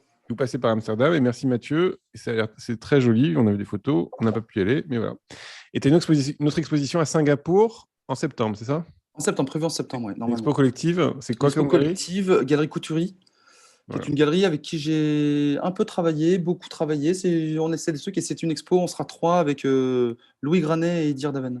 super. Comme on est très écouté à Singapour, j'en profite. Alors, on va passer à la deuxième partie de notre émission. Et je suis de plus en plus en retard. Nils, mon réalisateur, va être vraiment très, très énervé contre moi maintenant, mais c'est pas grave, c'est comme ça. Euh, je t'ai demandé une peinture de l'histoire de l'art qui était importante pour toi. Et tu m'as proposé un tableau de Gustave Courbet qui s'appelle Ouais. Les Baigneuses, qu'il a peint, ce qui m'a un peu déprimé à 33 ans. Voilà, je te laisse en parler. Bah, c'est un tableau qui m'a marqué, mais tard, hein, parce que je l'ai vu au musée Fabre il y a 3 ans, Ouais. 3 4 ans. C'est un tableau que bien sûr j'avais vu en reproduction, etc. Mais quand je me suis retrouvé devant ce tableau au musée, c'est un grand tableau. Heureusement qu'il y avait une petite banquette derrière parce que j'ai failli tomber à la renverse, quoi. Puis en plus, j'avais eu un vernissage la veille, j'étais fatigué, tu sais, les moments où tu as des Ouais. palpitations, t'es pas bien, il faut un Les verre d'eau en meilleurs. permanence. Et ouais, non, c'est les meilleurs. Pour bosser aussi, c'est très bien. J'ai Ouais, appris à musée bosser un sur. peu gueule de bois sous, c'est très Ouais, bien. ouais, ouais, Ouais. ouais. Pour le boulot, c'est pas mal aussi. Et, euh, et je vois, j'ai trouvé ce tableau extraordinaire. Encore une fois, les histoires de sujets, tu vois, là, je suis même pas allé sur Wikipédia regarder vraiment quel était le Hmm. sujet, s'il y en avait un, s'il y a une petite histoire du tableau, je crois que je m'en fous un peu, parce que j'ai pas l'impression que ce soit très, très, très important, mais c'est un monstre de peinture, quoi, ce tableau. En plus, bon, Courbet, parce que de toute façon, c'est un peintre que j'ai toujours adoré. Même la posture du peintre, tu vois, les personnages sont ancrés dans un truc réel, les pieds sont sales, machin, la façon dont il peint les plantes. S'il y a un rocher, ben, il va prendre un truc dans l'atelier, on sent bien que c'est presque de la peinture au couteau, qu'on est à la limite du mauvais goût. C'est au La- couteau, ouais. ouais, ouais, Le ça, il y a rocher, il est au une couteau, ouais. partie de rocher, c'est Ouais. écrasé comme ça. C'est-à-dire quand on le voit de loin ou en reproduction, on se dit, il y a quelque chose quand même d'assez virtuose et machin. En fait, ce qui est virtuose, c'est plutôt la frontalité du truc. Tu vois, le rocher, il s'embête pas, c'est une grosse trace, un truc, et ça fonctionne. Ça fonctionne parce que Courbet, il sait ce que c'est qu'un rocher, il sait ce que c'est qu'une petite truc, il est pas en talonnette dans son atelier, il se balade. Et puis, il y a ces corps de femmes avec des positions très étranges. Donc, on se dit, bon, il devait assumer un truc. Finalement, non, mais peut-être qu'il voulait garder la position de cette femme avec les deux mains comme ça, alors qu'en fait, on comprend plus rien. C'est très étrange. La position est vraiment bizarre. On ne sait pas Hmm. trop ce qu'elles sont en train de se raconter. Tout le paysage est un prétexte à faire un tableau parce qu'en fait, c'est impossible. Elles sont au bord d'une espèce de petit cours d'eau, dans une forêt. C'est impossible. Tu vois, il y a un truc, moi, je ne connais pas d'endroit comme ça. J'aimerais bien d'ailleurs, parce que ça a l'air assez joli. Et tout est peint. Enfin, tu vois, la signature est dans un petit rocher. Il y a ces feuilles ouvertes qui sont superbes. Ça Hmm. doit, C'est au elles premier doivent plan. assez te Ouais, parler. ouais. Parce que c'est très, très Ouais, beau. clairement, ouais. Ouais. Un botaniste pourrait te dire exactement ce que c'est. Ça fonctionne. Puis il y a les feuillages en haut qui sont quand même assez spectaculaires aussi. Ouais, ouais, ouais. C'est assez Ah, puis il y a des discret, mais il y bleus, tu vois. a. Ouais. Il y a des tonalités de vert. Tout est prétexte à faire de la peinture. Moi, c'est ça qui m'amuse assez. C'est peut-être Hmm. encore cette espèce de truc en boomerang. J'ai envie de peindre de l'eau, une femme, un rocher, de l'herbe. Mais quand même, en fait, j'ai envie de faire un tableau, quoi. J'ai envie de faire une peinture. Et ça sent ça à plein nez. Il y a une espèce de trait vert, tu vois, derrière le personnage à droite, on pourrait penser que je pense qu'entre deux arbres, la lumière rentre. Et il y a une grande tache verte à côté de l'épaule gauche de la femme Ouais. qui est Je sais pas habillée. si j'ai le détail. J'ai donné ça Et à Nils ou pas. c'est un coup de pinceau, un coup de pinceau sale rajouté directement. Enfin voilà, j'aurais pu parler de beaucoup d'autres peintres parce que Et moi alors, j'ai le cul, appris. tu veux pas nous en parler un peu du cul quand même? Ah, bah, le cul. Non, mais il a quand même. Non, mais Bah, le cul, c'est. il est quand même massif au Il y en sens. a, ouais, il y en a 10 fois trop. C'est un paysage à Il y a part une entière. matière, il y a une Ouais, matière ouais. assez importante quand on voit le tableau en vrai. Bah C'est ouais. vraiment un lieu Ouais. de densité, quoi. Donc, Un lieu de c'est. Ouais. densité, de petits Ouais. reliefs. Il y a ces espèces de petits, Il y a petites des ombres vérités à très l'arrière du légères tableau, et. tu vois, qui sont Ouais. derrière la dernière vertèbre. Mais pareil, je pense qu'il a vraiment dû s'amuser à faire ça. Encore une fois, en plus, il n'y a pas de truc un peu gourmand qu'il peut y avoir dans certaines peintures. C'est pas ça dont il s'agit. Parce C'est pas que j'ai vulgaire, j'ai ouais. vu, Enfin, euh, c'est j'ai vu pas. la photo, j'ai vu la photo dont il s'est inspiré, qui est une photo en noir et blanc. Hmm. Il en a fait 10 fois trop. Hmm. La photo est beaucoup plus jolie. Tu vois, la photo est un peu langoureuse. Et, le truc, je crois qu'il l'a habillé quand même, parce qu'au Ouais, je début, préfère la il n'avait peinture. pas de Ouais. vêtements. Mais enfin, il y a des lettres, je crois qu'il savait que ça allait Oui, choquer. oui, avec ses parents, ouais. Ouais. Ouais, ouais, ouais, ouais. Ouais. Il sait, bon, il est un peu provoque, tu vois, il adorait faire chier tout le monde. Mais c'est aussi pour ça que je l'aime bien. Tu vois, c'est un gars qui, quand même, je sais pas, qui a assumé que la peinture pouvait se faire comme ça, euh, et que c'était la peinture avant tout, et quand même que la peinture doit avoir affaire au réel, tu vois. Voilà, il y a un truc de réel, quoi. Et j'ai été à la campagne, je connais ces gens-là, donc de toute façon, si ça vous déplaît, moi je m'en fous parce que je sais très bien ce que je fais, je Mais il est l'assume dehors, non, ouais. complètement. Ouais. Voilà. Oui, oui, voilà. Enfin, tous les tableaux de Courbet ont à voir avec ça. Après, il y a des tableaux de commandes, des tableaux de besoins. Quand il avait besoin de fric, il faisait des trucs. On ne sait pas trop, ça va très vite, mais il y a quand même peu de tableaux à foutre à la poubelle. Et c'est un très, très grand peintre. Et ce tableau, c'est vraiment parce que j'ai eu un choc esthétique. D'ailleurs, je suis rentré à l'atelier et j'ai fait deux versions de ce tableau qui sont avec des formats qui sont des formats rectangulaires, qui n'ont rien à voir. J'ai enlevé les corps Hmm. parce que je ne peins pas d'humains et ça ne m'intéresse pas beaucoup de peindre des humains. J'ai retiré les corps parce que, en plus, c'était peut-être aussi une facilité. Donc j'ai dû inventer une petite partie de paysage qui est derrière les corps. Donc il y a les habits, il y a tout, j'ai fait vraiment tous les éléments. Euh, mais tu vois, j'avais tellement envie de refaire ce tableau que j'ai fait deux versions qui sont faites de façon concomitante, exactement en même temps, avec le même calque. Donc c'est même pas Hmm. réentré. J'ai épuisé le calque deux fois, enfin, calque, le transfert que j'utilise. Je pas une fois le tableau, mais j'ai épuisé deux fois le calque. Sur un tableau qui n'est pas du tout au bon format, c'est parce qu'il fallait absolument que je le peigne. Et à l'atelier, j'avais que ces châssis-là. Donc j'ai travaillé ça. Mais ça a été vraiment un choc. Mais tard, donc elle est importante pour moi. Il est important pour moi ce tableau parce que ça a été vraiment une grosse claque.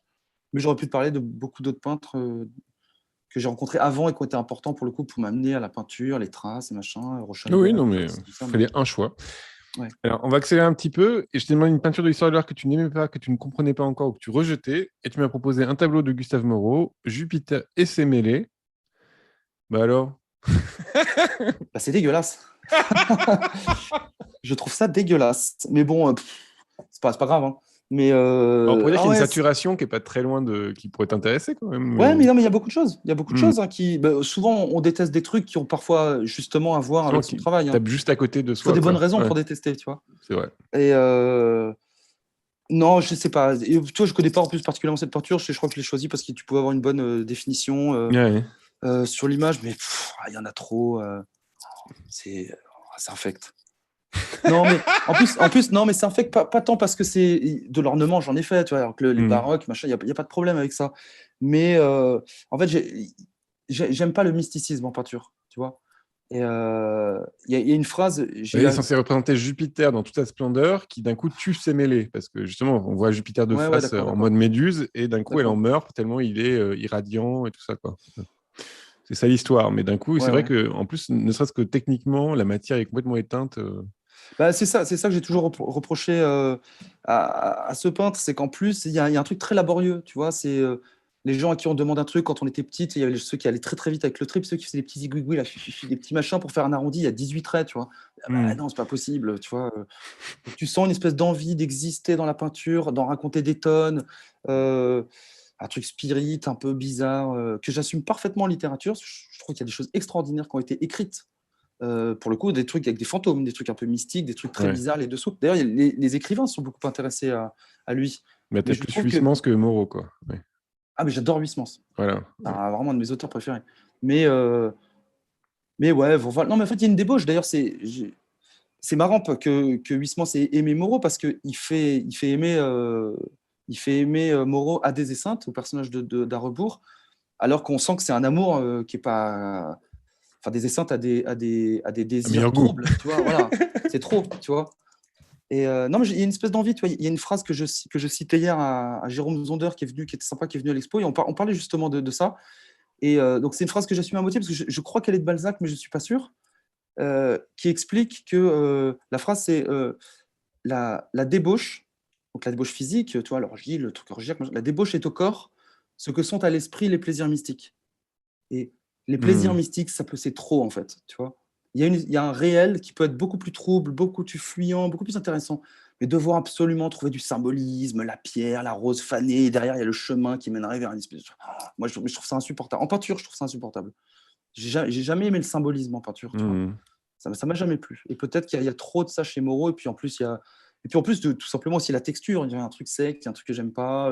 Les petits réaux de blanc pour faire briller, tout ça. Et là, c'est plus dessiné que peint aussi. Il y a ce truc-là qui peut-être. Ouais, en plus, en Ouais. plus. Non, non, mais je crois que c'est pas enfin, c'est de la peinture qui ne désire pas être de la peinture, quoi. Voilà. Passons. Je t'ai demandé une œuvre qui avait nourri ta pratique et tu m'as parlé d'un livre de Henry James qui, comme par hasard, s'appelle L'image dans le tapis. Je te laisse en parler. Ouais, c'est un tout petit livre de Henry James, qui est un auteur que j'aime beaucoup. Et j'aime beaucoup les histoires de fantômes, les histoires de SF, les films d'horreur, machin.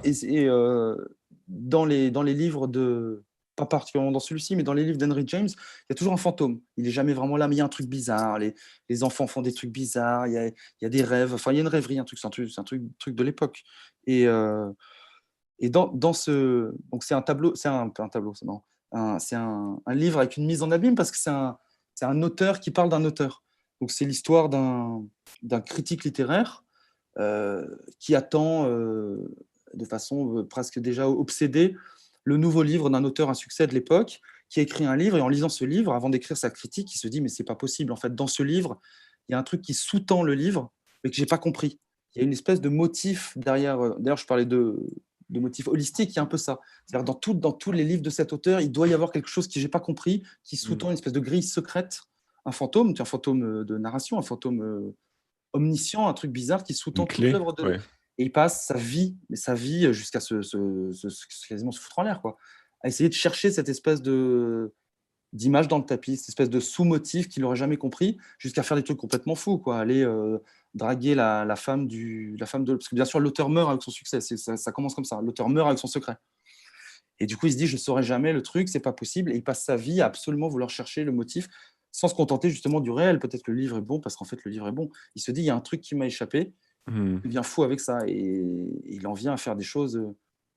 C'est ça, aller draguer la veuve de l'auteur pour essayer d'avoir les secrets d'alcôve de ce truc. Machin. C'est extraordinaire. C'est un tout petit livre.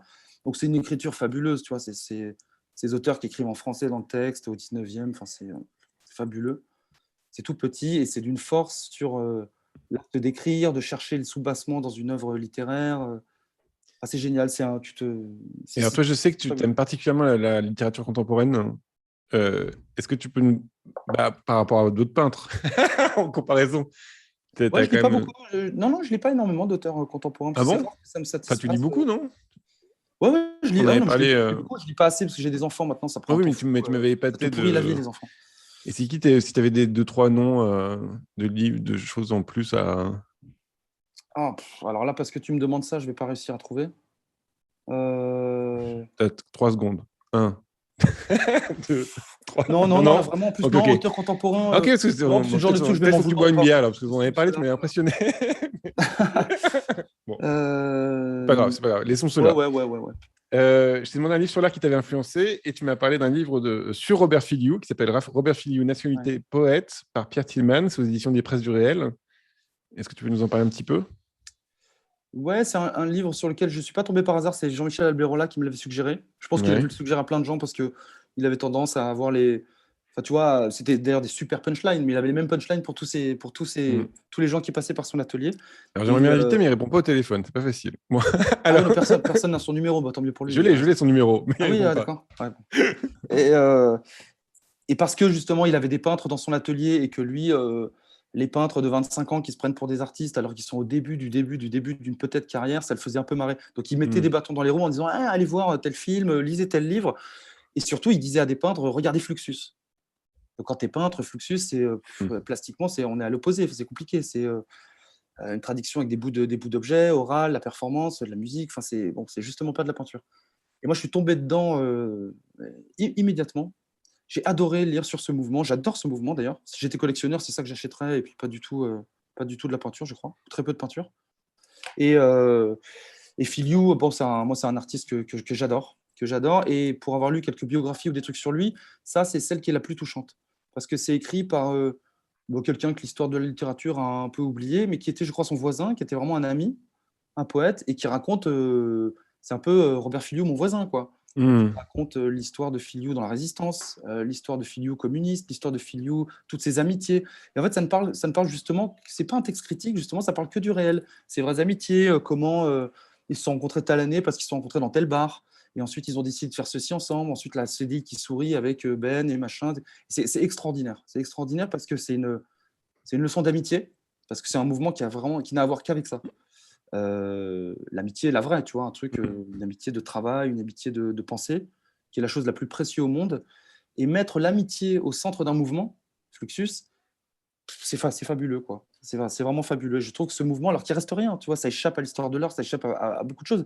C'est des bouts de carton, c'est des gens qui ont été à des performances, qui ont des enregistrements, c'est des multiples, des petites choses, tu vois. Et on ne sait plus montrer ça aujourd'hui. D'ailleurs, il y a des œuvres de Filiou qui sont saccagées aujourd'hui. Il y avait des pièces qui avaient été montrées à Beaubourg il y a quelques temps, donc c'est des pièces un peu tardives de Filiou. Tu vois, il avait fait un énorme cercle anarchique, il a fait des dés avec 6 faces de 1. Ah oui, ouais. Et il les avait tenus, donc c'est un truc à voir avec l'infini, parce que c'est un poète, Filiou, donc il y a quelque chose comme ça. Et bien sûr, normalement, c'est jeté au sol de façon aléatoire.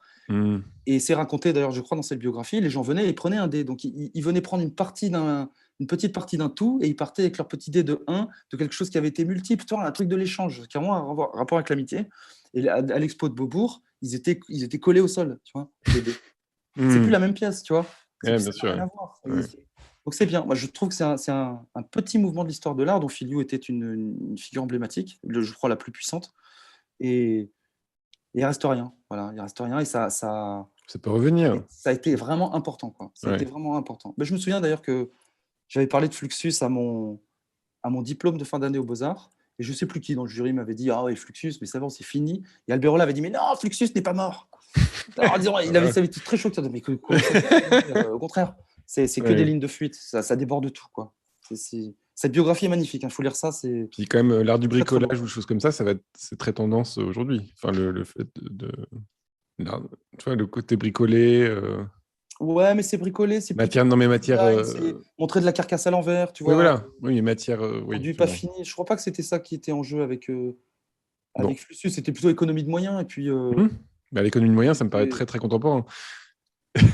ah ouais, pas toujours, ah, je Non, non, c'est mais plutôt très une contemporain son baroque parfois. Non, mais ouais, je dans vois le ce que tu veux dire. futur. Dans le futur. Ouais, ouais, ouais. Dans ta cabane.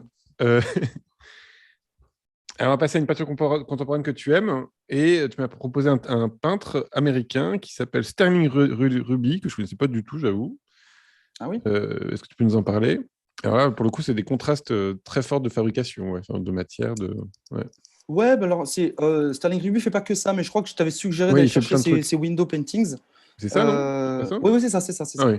Parce qu'il a fait beaucoup de trucs, hein, des trucs qui n'ont rien à voir. Il a fait des têtes de Ouais. dinosaures, il a fait des trucs cousus, des gouttes. Enfin, d'ailleurs, je suis assez fan de tout ce qu'il fait. Moi, à chaque fois qu'il touche un truc, ça me plaît assez. Peut-être parce que j'ai un petit côté groupie, parce qu'il y a des choses, il y a peut-être un peu à boire à manger. Il a fait des collabs avec des marques et tout, des trucs qui m'emmerdent assez. Mais ces peintures-là, je crois que c'est profondément un peintre. Hmm. Et en fait, là où la peinture va très très vite, particulièrement parce elle est très représentée en ce moment, parce que ça va vite, les réseaux sociaux, machin, il y a beaucoup de peintures. Et lui, avec ces peintures-là particulièrement, et puis même avec d'autres, je trouve qu'il y a un temps de peinture qui est assumé, et c'est vraiment tendu aux meilleurs peintres de son pays, quoi, les expressionnistes abstraits. Euh, je vois du Clifford Steele là-dedans, je vois du Rothko, je vois du Rauschenberg. Pour moi, c'est bien, tu vois, il n'est Ah, pas c'est allé vrai, il y trop a les vite. trois. Ouais, Ouais. ouais, et c'est très très assumé et surtout elles sont réussies quoi. Donc il y a la raclette en carton avec laquelle il a fait ses aplats de couleurs qui sont très réussis. C'est un très très bon coloriste. Les formats sont imposants. Je trouve que ça marche très bien. Et après il colle cette espèce de morceau de carton en plein milieu. Donc en plus il colle l'outil dessus. J'ai pas un truc bon, pour le coup qui est très Rauschenberg, mais Hmm. qui fonctionne. Moi j'ai pas besoin qu'on m'en montre beaucoup plus. Je pense qu'il y a des gens qui pourraient dire ouais bon je sais pas, en effet il y a eu les expressionnistes abstraits, alors qu'est-ce que ça amène de plus? D'après moi ça amène pas beaucoup de choses de plus, mais c'est assumer aussi que l'histoire de la peinture elle est lente quoi, Hmm. et qu'il a compris l'histoire de la peinture de son pays, et elles sont réussies quoi. Je les ai vues en vrai, C'est euh, énorme, hein, faut se rendre compte. ouais Enfin, ouais, ça fait c'est 2,13 m. des gros Ouais. formats, Ouais. il y en a beaucoup. Il travaille dans des très grands ateliers. Ouais, puis il fait une fenêtre, quoi. Moi, je trouve ça génial. Un châssis, c'est une fenêtre, c'est une croix. Enfin, toujours, il a pigé, quoi. Je crois qu'il a vraiment pigé un truc de peinture très essentiel. Et moi, je te dis qu'il ait commencé avec un aveu de faiblesse en me disant, je veux faire de la peinture abstraite, mais j'y arriverai pas, comme le font les Américains, parce que c'est pas notre histoire. On n'a pas cette façon de réfléchir les espaces, tu vois. Hmm. Bah là, je trouve ça super bien. Je trouve que c'est des super tableaux. Il en a fait pas mal et il y en a vraiment très peu qui soient pas des bonnes peintures. Ok. Et alors, je t'ai demandé un peintre contemporain français que tu aimais, et tu m'as proposé un tableau de Paul Taburet, Ouais. Holy Cruel Engine, qui date de 2021. Et Paul Taburet est assez jeune, puisqu'il est né en 97. On a pu le voir en couverture d'un magazine récemment, Ouais, il marche super bien, hein. ce qui était rigolo. Enfin, j'ai l'impression que c'est parti pour lui. Je le connais absolument pas, hein. Je l'ai jamais Ah rencontré. ouais. Mais je trouve sa peinture super bien. D'ailleurs, je lui souhaite qu'on lui tombe pas trop dessus, qu'on vienne pas trop l'embêter, qu'on le Ça, c'est laisse les vieux bosser qui parce pensent ça à que chaque fois. quoi? On dit ça à C'est chaque les fois? vieux briscards qui pensent ça à chaque fois. C'est pas trop de Ouais, succès. c'est vrai. Non, mais je lui souhaite que ça marche, tu vois. Bien sûr que je lui souhaite que ça Va pas marche. trop vite, va pas trop vite. Ouais, non, ouais, ouais. Non, mais qu'il aille vite, mais qu'on le laisse tranquille, quoi. Ouais. Et C'est-à-dire que non, d'un elles coup, sont ça peut elles crisper, sont. le succès peut crisper un artiste. C'est ça qui est Ouais, toujours ouais, bien sûr, bien l'angoisse sûr. pour. Non, puis en fait, c'est comme la Révolution. Tu l'as fait à 18 ans, tu l'as fait pas à 40, quoi. Donc c'est Hmm. précieux. Le temps que tu as entre 18 et 25-30 ans, il est vraiment précieux, quoi. C'est les moments où tu vas mettre en place tout ton vocabulaire. Si en plus on te met des bâtons dans les roues avec des commandes, des expos, trop de machin, bah, tu perds le temps le plus précieux, quoi. Euh, et ouais, elles sont bien. Ces peintures sont vraiment bien parce que je les trouve, je les comprends pas trop. Tu vois, c'est des couleurs interdites pour moi. On peut pas faire ça. Cette espèce de bonhomme fait à la bombe, à l'aérographe. Moi, je l'utilise jamais. Je Hmm. saurais pas faire, je crois. Euh, il y a tout qui me dépasse un peu. Donc j'ai regardé un peu ce qu'il racontait sur son boulot. Euh, je trouve qu'en fait, c'est quand même un bon tableau, quoi. J'ai trouvé effrayante, les compositions sont interdites. Enfin, on peut pas faire des tableaux comme ça, normalement. Il y a un côté Jean-Charles Boulet, je trouve. Alors bon, c'est mon côté Ah ouais, référence ouais, ouais, ringarde, ouais, mais ouais. Non, mais la non, grosse forme peut-être, noire. peut-être, Ouais. peut-être. Je vois ce que tu dans des compositions bizarres. Ouais, Ouais, ouais, ouais. ouais, ouais, ouais, peut-être. Ouais, je sais pas. Je te trouve que d'assumer des tableaux comme Une ça à couleur son âge, primaire aussi. ça n'augure que des très bonnes choses, quoi. Des Oui, et couleurs, les matières aussi, il y a un goût des matières ouais, ouais, c'est qu'on très sent bizarre. très fort. Ouais.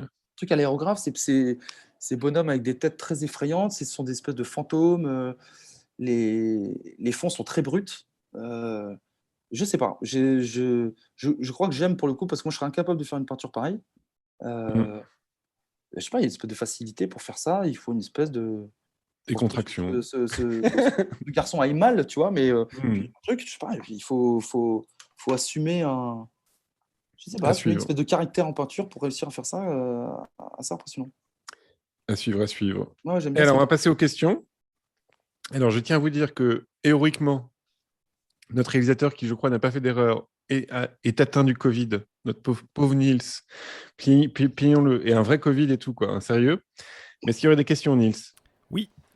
Première question. Pensez-vous qu'il est nécessaire de passer par le figuratif pour arriver à l'abstrait? Oh non, absolument pas. Oh non, non, non, pas du tout. Oh, puis après, ça, c'est des questions de dire, avant de faire un tableau abstrait, j'aimerais bien que tu te fades un peu tout le solfège. Non, non, je crois pas du tout à ça. Hmm. Non, non, tu regardes Monk faire du piano, on s'en fout, il tape comme ça sur les trucs, c'est très bien. Et je m'en fous qu'il sache faire du bac. Non, non, non, non. Si un tableau est un très bon tableau abstrait, j'ai pas besoin qu'on me montre patte blanche en ayant fait de la figuration avant. Non, Et non. qu'est-ce que ça t'amène de faire de la figuration, là, quand même? Parce que t'en fais quand même, tu cherches des... Oh, bah, je pense que c'est des histoires de désir. J'ai besoin de faire des images. Là, tu vois, l'exposition Hmm. chez Christophe Gaillard en ce moment, ce sont Ouais, que des tableaux figuratifs. ouais. C'est rare, normalement, je tempère toujours avec les deux pour montrer que je les fais vraiment de façon concomitante. Je travaille autant des tableaux abstraits que figuratifs. Euh, Mais là, il y Là, a aussi, j'avais encore une fois, besoin. on n'en a pas beaucoup parlé, donc profitons-en. Quand même, tu as peint des cabanes. Ouais, ouais. Bon, Bah, pareil, plaisir de peindre du bois, ces constructions qui sont anarchiques. En fait, c'est des cabanes ouais, mais il y a de. aussi la petite vie, il y a aussi la petite vie quotidienne. Il y a les bassines, il y a la cuisine, il y a le côté Ouais, ouais, bricolage, ouais. il y a Ouais, ouais. le linge qui est en train d'être étendu, Bah, c'est pas en fait, c'est pas des cabanes d'enfants, c'est vraiment des cabanes des gens qui habitent, quoi. de gens qui ont décidé de vivre en autonomie. Mm. Tu vois, dans des ZAD, des endroits comme ça, qui ont décidé de vivre autrement.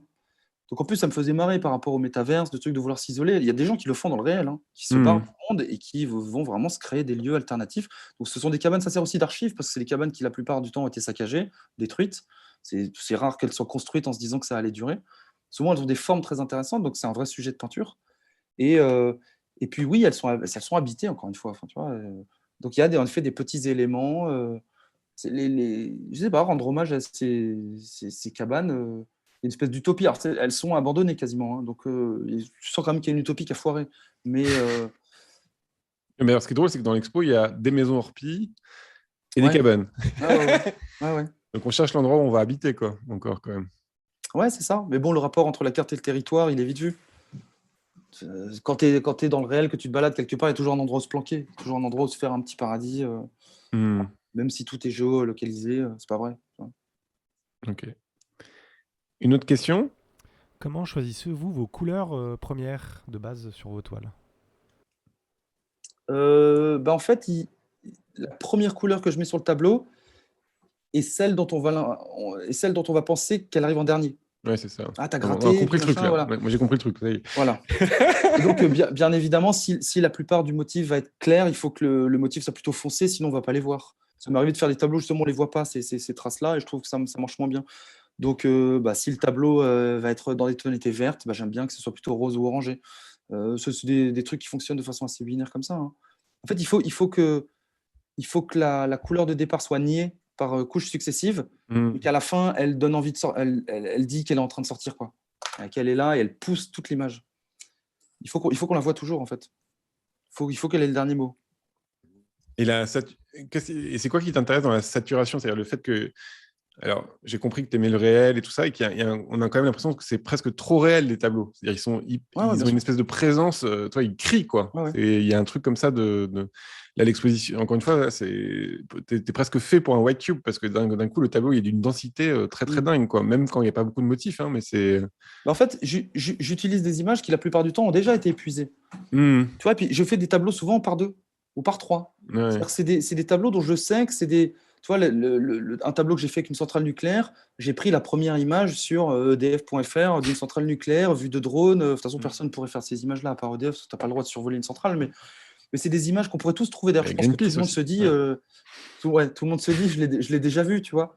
Et ben Hmm. peut-être que mon idée, c'est de me dire, en fait, je vais quand même vous la remontrer encore une fois, donc épuiser encore le motif encore une fois, et vous la montrer peut-être en se disant, c'est la dernière fois.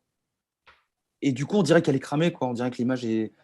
elle tient, mais elle est vibrante. Donc, j'ai besoin de lui donner une espèce de densité pour la faire exister, tu vois. Et pas juste remontrer une énième image de paysage, de Faire revivre la cabane, de question, quoi. Notre-Dame-des-Landes qu'on a déjà vu. Tu vois, j'utilise pas des images que je vais prendre en photo en me disant je suis le seul à montrer ce truc-là. Il y a un truc image d'Épinal un peu, tu vois. Et la froideur, c'est quelque chose qui t'intéresse aussi, alors, quand même. C'est-à-dire le fait que d'un coup, il y a ton identité, enfin, toi, ta personne, tout ce qui pourrait être un peu affectif et tout ça, ça se joue pas dans la manière d'appliquer la peinture. Parce que t'es pas greuze, quoi. Voilà. Ouais, non. Oui. Non. J'essaie de trouver En plus, j'ai repris pas mal de peintures du 18e. Alors, il y a des gens qui sont persuadés que je suis fan de ça. Je trouve ça dégueulasse. J'aime beaucoup parce que, bien sûr, c'est fabuleux, qu'il y a de la touche, oui. c'est généreux, j'adore ça. Mais c'est pas du tout l'histoire de l'art qui me séduit le plus. Et c'est plus formaliste que ça, quoi. Ouais, et puis à partir du moment où tu décides qu'on verra pas ta touche, je sais pas, c'est un peu couillu, quoi. Tu t'assumes que, oui, en effet, je vais avant de peindre, je dessinais. Et ensuite, j'ai beaucoup peint. Donc, je pourrais faire des trucs presque photoréalistes, tu vois. Mais je veux tenir cette virtuosité à distance parce que c'est pas du tout mon sujet. Un jour, quelqu'un m'avait dit ça pour le dessin. Si tu veux faire un bon dessin, il faut que ton regard soit devant ta main. Si tu te regardes en train de dessiner, ça va pas. Par contre, si tu fais un trait que tu es devant ta main et que tu recules, moi j'ai toujours été fasciné par les gens qui facilitaient avec le dessin comme ça, hop, ils foutent le truc de côté et tout fonctionne, la composition est parfaite. Et moi j'étais là, merde, comment est-ce qu'il ou elle arrive à faire ça? Et en fait, je pense que c'est ça, c'est des gens qui se regardent pas dessiner, qui se regardent pas peindre et c'est pas mal, tu vois, c'est pas mal de faire ça. Moi j'ai pas du tout envie qu'on se dise, c'est bien peint, c'est super, il sait faire des licornes. Bah non, si tu regardes, on voit pas la touche, on voit rien. Donc en effet, si froideur il y a, elle est dans cette neutralité. Après, je pense pas qu'ils soient froids les tableaux. Non, pas du tout. Non, mais quand je disais froideur, c'était le côté affect, le manque d'aigle. Ah oui, je parle pas de moi, jamais. Ouais, voilà. Voilà. En fait, un petit peu, parce qu'on vient me dire à rebours que si, ça fait penser à la tapisserie de grand-père, de machin. Bon. ça te dépasse. Bon, ça me dépasse un peu, mais. Mais tu te laisses faire, Ouais, je me laisse faire. Je fais confiance en mes désirs, la peinture, j'ai envie de faire ça. Bon, il y a peut-être des raisons psychanalytiques, mais elles ne m'intéressent pas beaucoup. Une dernière question, Nils, parce que là, on est déjà en retard. Parmi les illustrations de tout l'univers, avez-vous aussi fait les illustrations de Maladie? Est-ce que vous avez vraiment tout fait? Oui, parce que la maladie, tu as fait un livre avec Patrick Chemama aux éditions La Ménagerie qui s'appelait Peau. Donc peau, c'est quand même important. La maladie de peau et tout ça, tu aurais pu... non, je sais qu'il y a des gens qui sont fascinés par ça. Les imageries, en effet, médicales. à la Bacon. Ça me fait... Je déteste ça. Non, tu sais, les mannequins avec les faux furoncles, les machins, trucs. Non. Oh non, je regardais plutôt les paysages, les rochers, les animaux. Les choses simples. Non, par contre, la peau... Moi, j'ai travaillé sur la peau des tableaux. Ça, c'est évident. C'est ça qui m'intéresse, la surface des tableaux. Subjectile, comme disaient les psychologues. Ouais, et puis elle ressemble à des peaux d'animaux, particulièrement sur les toiles des Tout l'univers, où je me suis un peu amusé à effacer à la main. Il y a des gestes.